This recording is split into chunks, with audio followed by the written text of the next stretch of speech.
et se prosterna. David dit, Méphibosheth, il répondit, voici ton serviteur. David lui dit, ne crains point, car je veux te faire du bien à cause de Jonathan ton père. Je te rendrai toutes les terres de Saoul ton père, et tu mangeras toujours à ma table. Il se prosterna et dit, que ton serviteur, pour que tu regardes un chien mort tel que moi. Le roi appela Siba, serviteur de Saoul, et lui dit, je donne au fils de ton maître tout ce qui appartenait à Saoul et à toute sa maison. Tu cultiveras pour lui les terres, toi et tes fils et tes serviteurs, et tu feras les récoltes, afin que le fils de ton maître ait du pain à manger.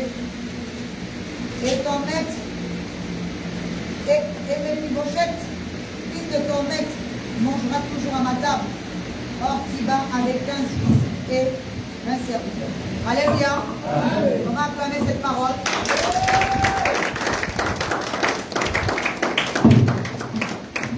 Amen.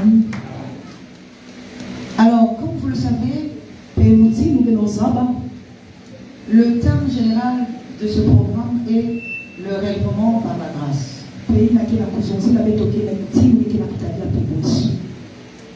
Alors, mon sous-thème de ce soir va être le règlement de l'homme. Alors, vous pouvez vous asseoir.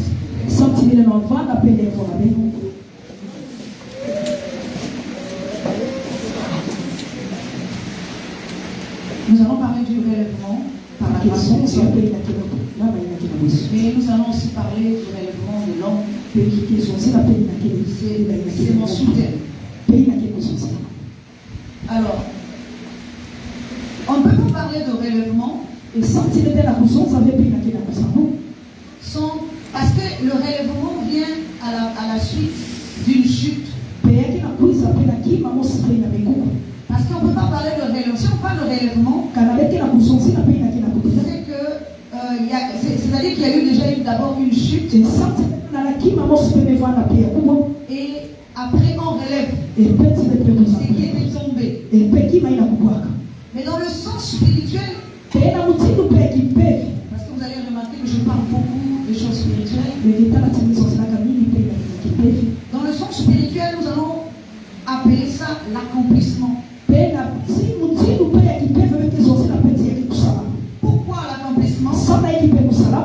Parce que lorsque nous sommes tombés,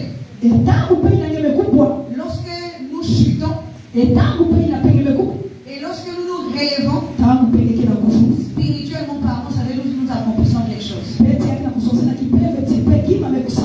Alléluia. Pourquoi?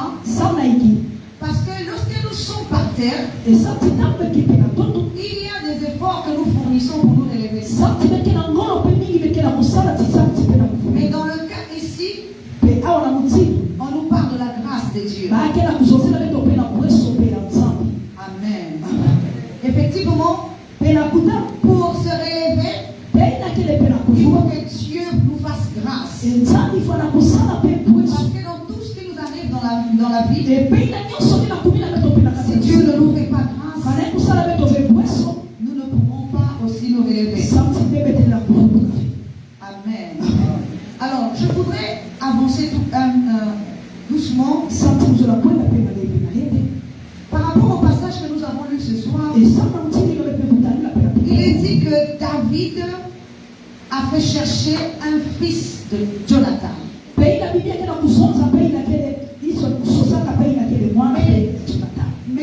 David n'avait pas cherché le fils de Jonathan pour rien. David s'est souvenu de quelque chose. David s'est souvenu de son alliance avec Jonathan. Alors, je ne vais pas lire ce passage, je vais vous donner la référence. Dans 1 Samuel chapitre 18 verset 4, 1 Samuel 18 verset 4, il nous est dit que Jonathan avait enlevé son manteau, avait enlevé son vêtement, avait enlevé l'épée qu'il avait, plus la ceinture qu'il avait donnée à David. Dans un sens spirituel, ça veut dire quoi? Parce que nous devons voir ça spirituellement. Il y a l'esprit en nous, il y a le corps. Il y a un moment donné, pour que l'esprit se manifeste à l'extérieur, il faut que le corps lui cède la place. Si le corps ne cède pas la place à l'esprit, il n'y aura pas de manifestation de l'esprit à l'extérieur. C'est pour ça, dans ce passage, Dieu a voulu nous illustrer comment la partie extérieure peut céder sa place à la partie intérieure. Puisque la parole de Dieu nous dit qu'il y a un homme intérieur et un homme extérieur. La plupart du temps, nous affectionnons l'homme extérieur que l'homme intérieur. Nous élevons l'homme extérieur que l'homme intérieur. Et si même nous posons la question, beaucoup de gens au milieu de nous ici, ils n'ont pas conscience qu'il y a aussi un homme intérieur. Beaucoup n'ont pas conscience qu'il y a un être intérieur. Parce que Paul dit dans la parole, lors même que notre homme extérieur se détruit, notre homme intérieur se renouvelle. Mais l'homme intérieur ne peut pas se renouveler si l'homme extérieur ne lui laisse pas la place. Alléluia. Si l'homme extérieur ne laisse pas la place à l'homme intérieur, l'homme intérieur ne peut pas se renouveler. C'est pour ça qu'il est dit encore dans la parole de Dieu que l'homme nouveau se renouvelle dans la connaissance de Dieu. L'homme nouveau. Amen. Lorsque l'homme extérieur cède la place à l'homme intérieur, à ce moment-là, l'homme intérieur devient l'homme nouveau en nous. Alléluia. C'est pour ça que nous parlons du dépouillement. Nous parlons du vieil homme qui doit céder sa place au nouveau homme. Pour renouveler, pour restaurer la maison de l'homme, il faut qu'un côté de l'homme puisse laisser la place à l'autre. Amen. Est-ce qu'on peut acclamer le Seigneur? Alors, nous allons comprendre d'abord pourquoi Jonathan a donné Esther. Regardez même dans votre esprit le fait que Jonathan donne à David son manteau. Il lui donne encore ses vêtements. Donc il y a d'abord le manteau qu'il enlève. Il va donner d'abord à David. Ensuite il va lui donner le vêtement. Il va lui donner encore l'épée. Il va lui donner encore à la fin la ceinture. Amen. Cela veut dire quoi? Lorsque l'homme extérieur va céder sa place à l'homme intérieur, il doit lui donner et le côté extérieur et le côté intérieur et toute la connaissance qu'il a en lui, représentée par l'épée. Parce que la parole de Dieu nous dit que l'épée est une parole. Alléluia. Un double tranchant. Il faut qu'il lui laisse aussi l'épée. Il faut qu'il lui donne aussi le vêtement. C'est la partie intérieure. Il faut qu'il se dépouille entièrement. Il lui donne et le corps extérieur et le corps intérieur et tout son être. Alléluia. Dieu ne peut pas agir en nous si réellement nous ne lui cédons pas la place. Il faut que nous lui cédons la place de l'homme extérieur, premièrement.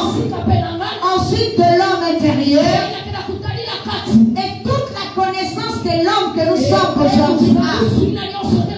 Il doit aussi laisser la place que Dieu soit la connaissance dans sa vie. Parce que la connaissance de l'homme ne peut pas t'emmener loin.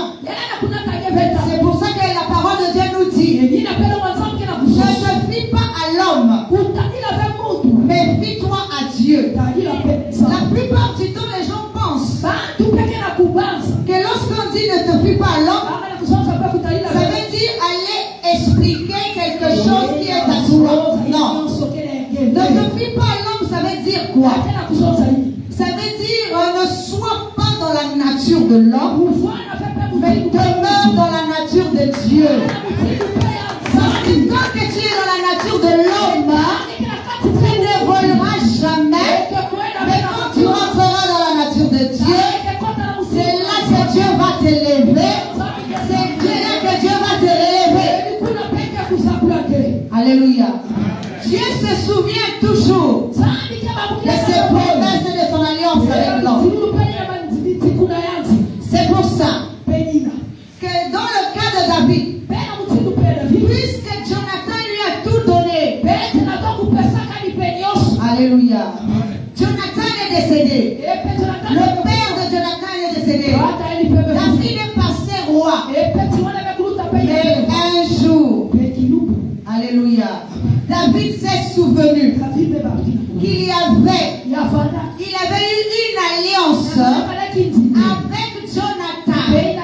Jonathan. Et maintenant, il doit faire du bien à Jonathan.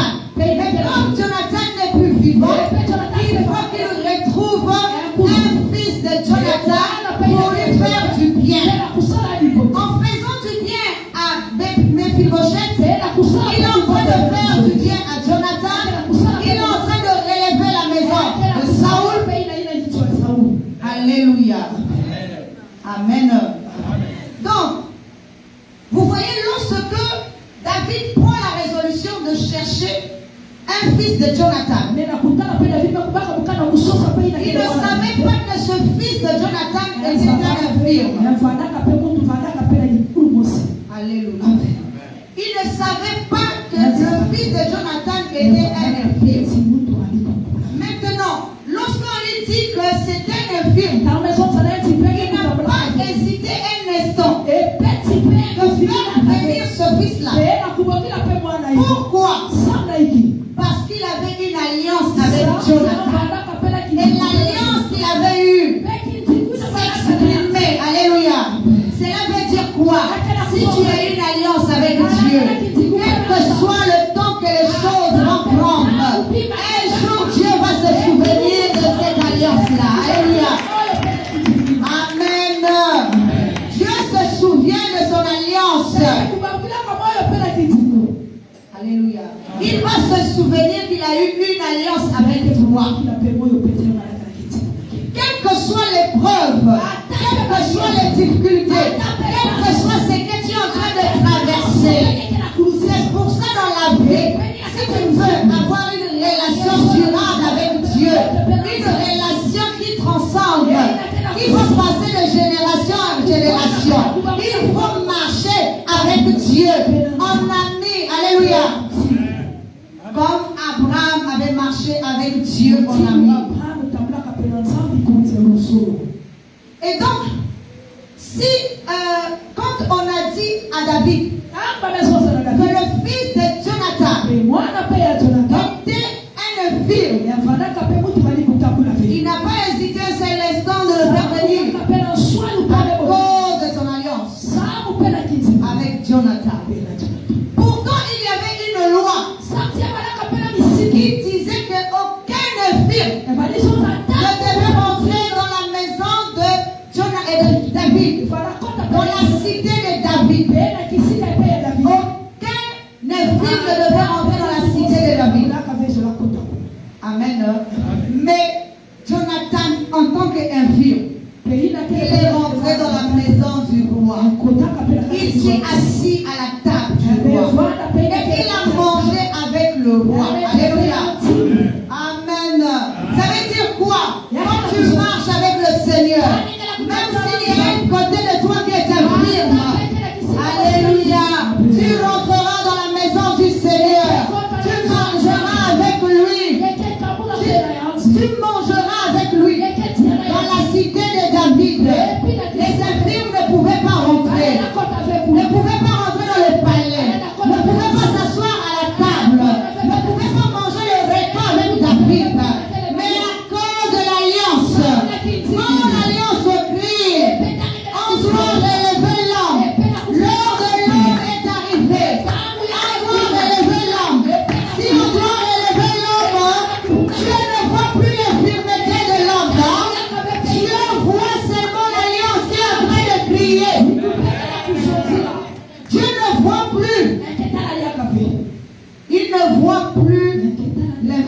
fermeté.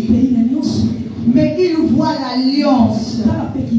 Parce que l'alliance crée. Alléluia. L'alliance est en train de crier. Amen. Qu'est-ce que Mephibosheth va manger avec le roi? Ce n'est pas n'importe quelle nourriture. Ce n'est pas n'importe quelle nourriture. Parce qu'il y a la nourriture et il y a la nourriture aussi. La Bible dit ne travaillez pas pour une nourriture qui périt, mais travaillez pour celle qui subsiste. Je voudrais dire à quelqu'un, dans le physique, là où nous sommes ici, il n'y a aucune nourriture qui subsiste. Mais c'est vraiment une nourriture spirituelle qui subsiste, qui est représentée par le pain qui descend du ciel. Alléluia. C'est pour ça que l'homme doit travailler. Non pour un sort qui va périr, mais pour élever le corps spirituel qui est le corps éternel. Alléluia. Nous ne travaillons pas pour élever le corps extérieur, parce que ce corps passera, mais nous devons travailler afin de rentrer dans la vie éternelle, de revêtir le Christ. Alléluia. C'est le pain de vie qui est descendu du ciel. Jésus va dire, vos pères ont mangé le pain qui descend du ciel. Dans le désert, ils en sont morts. Moi, je suis le pain de vie qui descend du ciel. Si tu me manges, tu ne mourras pas. Alléluia. Parce qu'il est le pain qui n'a pas été fait de main d'homme, qui a été fait de main de Dieu. Alléluia. Ce qui veut dire que Dieu est un boulanger. Alléluia. Dis Amen. Il y a des boulangers et boulangers. Il y a le boulanger qui est l'homme terrestre. Qui va fabriquer, former un pain. Mais celui-là, tu vas le manger, tu peux mourir. Mais il y a le pain éternel. Que lorsque Dieu te le donne, c'est pour la vie éternelle. Alléluia. Amen. Mephibosheth est rentré dans le palais pour manger la nourriture que le roi mange. Il ne mange pas ce que mange tout le monde. Voici ce que Jésus dit. Je ne vous appelle plus serviteur, mais je vous appelle ami. Parce que l'ami, plutôt le serviteur, ne mange pas à la table avec son maître. Mais l'ami mange à la table avec son ami et mange la même nourriture que son ami. Alléluia. Ce n'est pas une nourriture physique que Jésus donne, mais c'est une nourriture spirituelle. Parce qu'il va dire, ma chair est une nourriture et mon sang est un breuvage. Alléluia. Tu ne peux pas être élevé si tu ne manges pas la chair de Jésus, si tu ne bois pas le sang de Jésus. Ce n'est pas de manière physique que nous allons trouver le sang de Jésus, que nous allons trouver la chair de Jésus. Amen. Mais c'est de manière spirituelle. Ce n'est pas à table que nous allons prendre les couteaux et les fourchettes. Nous allons poser la chair de Jésus pour en consommer. Amen. Il est dit que le royaume des cieux appartient aux violents. Si tu veux être élevé, il faut que tu sois violent. Et toi aussi tu cherches à rentrer dans ce royaume. Parce que c'est dans ce royaume que tu trouveras la nourriture. Que tu mangeras avec le roi des rois. Que tu mangeras la chair du roi des rois. Que tu boiras le sang de l'agneau. Ce n'est pas sur terre, mais c'est dans le spirituel que ça se passe. Si tu ne rentres pas dans le spirituel, tu ne peux pas être élevé. Alléluia. La chair de Jésus est une nourriture. Ça veut dire quoi? C'est une compréhension. Jésus dit dans sa parole, je suis la lumière du monde. Il n'est pas une lumière physique. Parce que la lumière physique n'éclaire que le corps. la lumière spirituelle éclaire notre esprit. La lumière spirituelle, il n'est pas une lumière physique. Il n'éclaire pas un corps physique, mais il éclaire notre esprit. L'homme doit être élevé. Tu dois être élevé dans ta compréhension d'abord. Amen. Parce qu'il est dit, recherchez premièrement le royaume et la justice de Dieu, afin que le reste vous soit donné. Le reste viendra. Alléluia.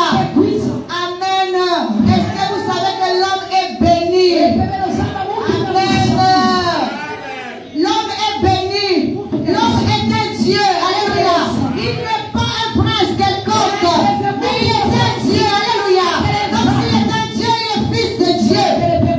Mais pourquoi nous souffrons encore aujourd'hui? Alléluia.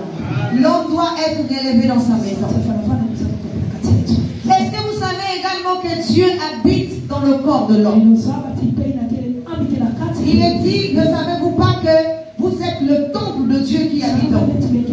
Dieu habite en nous. Amen. Si Dieu habite en nous, il faut que nous puissions chercher le Dieu extérieur. Plutôt intérieur, le Dieu intérieur. Alors je vais vous dire quelque chose pour que vous puissiez comprendre. Pendant longtemps, on nous a emmenés à chercher un Dieu extérieur. Ça veut dire quoi? On nous dit que Dieu est dans le ciel. Amen. Mais si tu vas dans le ciel ici, il y a des problèmes. Dieu n'est pas dans le ciel physique. Dieu est à l'intérieur de toi et moi. Parce que nous sommes le temple de Dieu. Dieu habite en nous, il n'est pas à l'extérieur. Et quand tu t'approches de lui, il faut que tu sois conscient qu'il habite en toi. Parce que lorsque dans ton esprit, dans ta conscience, tu vois que je suis en train de prier un Dieu extérieur. C'est comme si tu es en train d'idolâtrer quelque chose d'extérieur. Alors qu'il est à l'intérieur de toi. Il est à l'intérieur de chacun de nous. Amen. Dieu va te relever. Mais il faut que tu saches comment marcher avec lui. Alléluia. Je vais vous prendre encore un autre exemple. Dieu est venu chercher Abraham dans la maison de son père. Il a dit à Abraham, quitte ton pays, plutôt la maison de ton père, ton pays, ta patrie, entre un pays nouveau que je te donnerai. Ça veut dire quoi? Malgré tout ce qu'Abraham avait, cela était terrestre. Alléluia. Cela ne pouvait pas demeurer éternellement. Il fallait qu'il fasse une marche avec Dieu pour arriver dans le pays de sa destinée. Dans le pays de Canaan. Et la Bible dit, c'est le peuple Abraham qui est rentré dans le pays de Canaan. Mais c'est sa postérité. Ce qui veut dire le nouveau nous. Là où nous sommes ici, l'ancien nous ne peut jamais rentrer dans le pays de la destinée. Il faut un homme nouveau pour rentrer dans le pays de la destinée. Là où il y a la bénédiction, là où il y a la paix, là où coule le lait et le miel, c'est là que Dieu nous attend. Alléluia. Acclame encore le Seigneur. Dieu dit, il y a quelque chose, un autre fait que j'ai souligné. Vous voyez, lorsque Dieu fait les noces, c'est une parabole que Jésus donne. Par rapport aux noces, il y a un maître qui est en train de faire les noces pour son fils. Il va envoyer ses serviteurs, inviter ses amis, ses connaissances. Et quand ils vont revenir, les serviteurs vont revenir, ils vont dire au maître que nous avons invité tout le monde, chacun donner une leçon. Alors qu'est-ce que le maître va faire? Il va dire, allez dans les carrefours et invitez tous ceux que vous allez voir là-bas. Amen. Que ce soit les infirmes, les boiteux, les aveugles. Alléluia. Amen. Est-ce que vous savez que sur un plan spirituel, il y a aussi des aveugles, il y a aussi des boiteux, il y a aussi les paralytiques, il y a aussi les infirmes, il y a les coupés. Alléluia. Quand Dieu fait faire rentrer l'homme dans son royaume, il ne voit plus l'infirmité de l'homme. Il fait grâce à l'homme, peu importe son infirmité, son aveuglement, peu importe ce qu'il est, Dieu se fait venir à lui. Pour ça, aujourd'hui, la parole est en train de passer partout, afin que tel que tu viennes vers Dieu, quelle que soit ton infirmité spirituelle. Il y a des gens qui sont aveugles spirituels. Il y a des gens qui sont sourds spirituels. Il y a des gens qui sont courbés spirituels. Et quand Dieu veut relever l'homme, c'est alléluia. Il va ramener l'homme tel qu'il est. Donc là où nous sommes ici, là, on peut trouver plusieurs formes de l'être humain. Mais Dieu nous a fait grâce. Parce qu'il veut relever la maison de l'homme. Il veut relever l'homme à son premier statut. Alléluia. L'homme est divin. Il faut qu'il retourne dans sa divinité. Pour ça, Dieu est capable de ramener les infirmes à Dieu afin qu'il leur donne la vie. Alléluia. Là où nous sommes ici, il y a beaucoup des aveugles. Il y a beaucoup des aveugles, des boiteux. Amen. C'est pour ça que j'aime une autre parole de Dieu. Attendez, je vais vous expliquer. Vous voyez quand Jésus est sorti de l'eau après le baptême, c'est Jean-Baptiste qui va présenter Jésus au monde. Celui-ci est l'agneau de Dieu qui porte le péché du monde. Quelque temps après, le même Jean-Baptiste, quand il est en prison, il va envoyer 2 de ses disciples pour voir Jésus, pour demander à Jésus s'il est bien celui qui doit venir, ou doit-on en attendre quelqu'un d'autre. Je me suis posé même la question, comment lui-même, celui qui a présenté Jésus comme agneau de Dieu qui porte le péché du monde, et quelque temps après, avait-il perdu la mémoire? Alléluia. Amen. Avait-il perdu la mémoire? Ou le fait qu'il était en prison, il avait oublié? Alléluia. Amen. Parce qu'en réalité, Jean-Baptiste pouvait connaître le corps, mais il ne connaissait pas l'esprit. Alléluia. Pourquoi? Écoutez bien.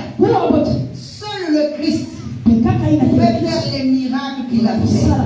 C'est pour ça que quand on lui pose la question, es-tu celui qui devait venir? Pourquoi en attendre quelqu'un d'autre? Il ne va pas dire que c'est moi.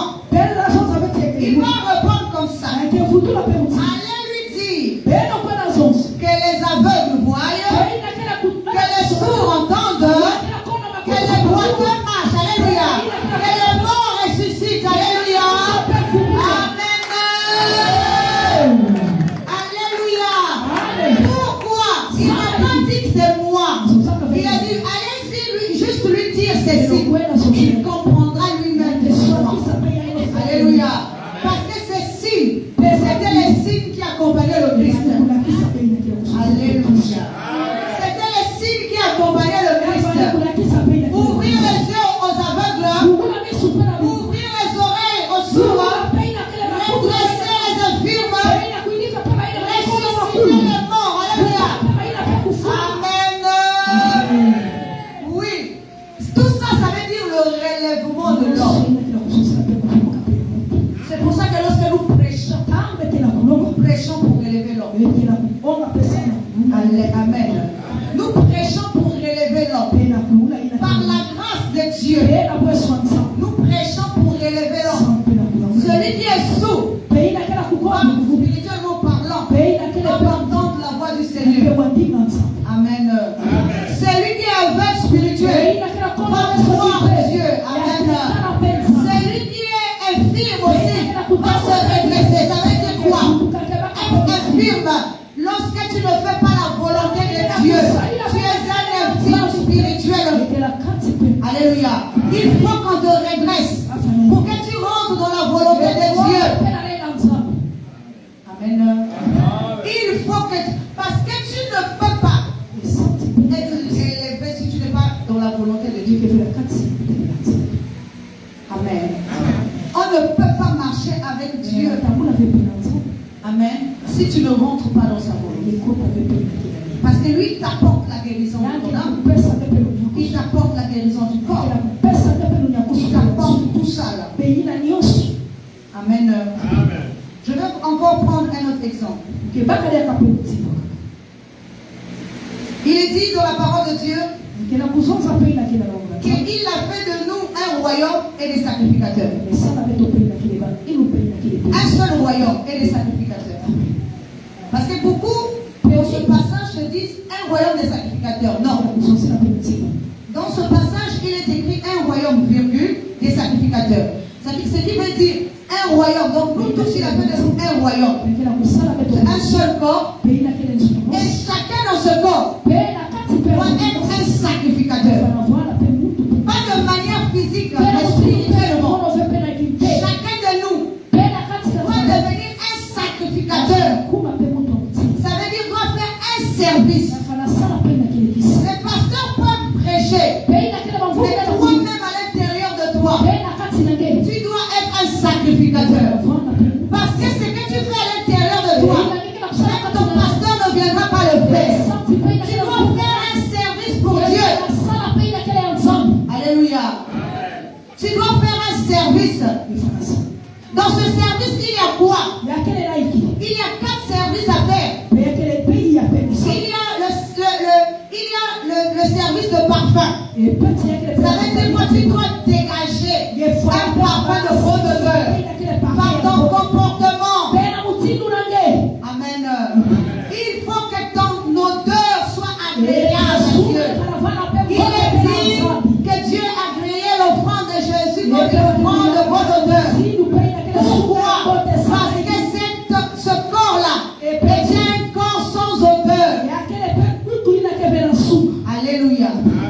Il y a ce premier service. Il y a le service d'expiation aussi. À l'intérieur de toi, tu dois enlever tout ce qui est mauvais. Amen. Pour que tu sois renouvelé. C'est ça le service d'expiation. Il y a aussi le service d'offrande. Tu dois aussi offrir à Dieu ton corps afin qu'il se manifeste en toi, afin qu'il t'utilise. Parce que s'il ne t'utilise pas, il y a un autre esprit qui t'utilise. Soit c'est Dieu, soit c'est un autre esprit. Mais laisse Dieu t'utiliser. Amen. Et enfin, il y a aussi le service de sacrifice. Ce sacrifice-là, c'est pas sacrifier quelqu'un physiquement, mais ça veut dire enlever de notre intérieur l'homme animal que nous avons. Parce qu'en chacun de nous, nous avons ce côté-là. Amen. Donc l'homme animal doit mourir pour laisser la place à l'homme spirituel. Amen. Afin que nous soyons agréables à Dieu. Dieu connaît chacun de vous. Dieu n'a pas oublié quelqu'un. Non, il n'a pas oublié. Il te connaît. Il connaît les épreuves que tu es en train de traverser. Mais il arrivera un moment donné où il viendra te chercher. Comme David est allé chercher des Méphibosheth. Que tu manges à la table avec lui. Que tu rentres dans son palais. Et que tu sois son ami. Amen. Être ami de Dieu, c'est quelque chose de bon. Amen. Est-ce que vous savez qu'il est dit encore? Parce que je pense que là, je suis en train de terminer. Alléluia. Amen. Il est dit porte élevée volonto, que le roi de rois fasse son entrée. Porte élevée volonto. Ça veut dire quoi? Si les linteaux, c'est ceux qui sont au-dessus des portes. Si la porte est petite, il faut que la porte s'élargisse afin que le roi ne voit pas son entrée. Mais la porte dont on est en train de parler, c'est pas une porte physique. Parce que Dieu ne va pas rentrer dans une porte physique, mais il va rentrer au-dedans de toi. Alléluia. C'est pour ça qu'il est écrit: voici, je me tiens à la porte et je frappe. Quiconque entend ma voix, ouvre la porte, j'entrerai chez lui, je souperai avec lui et lui avec moi. Alléluia. Amen. Si tu es assis sur ton canapé à l'intérieur de toi, pendant que Jésus est en train de frapper, comment il est en train de frapper? Pendant que je parle ici, il est en train de frapper dans ton cœur. Alléluia. Pendant que je frappe ici, on est en train de frapper.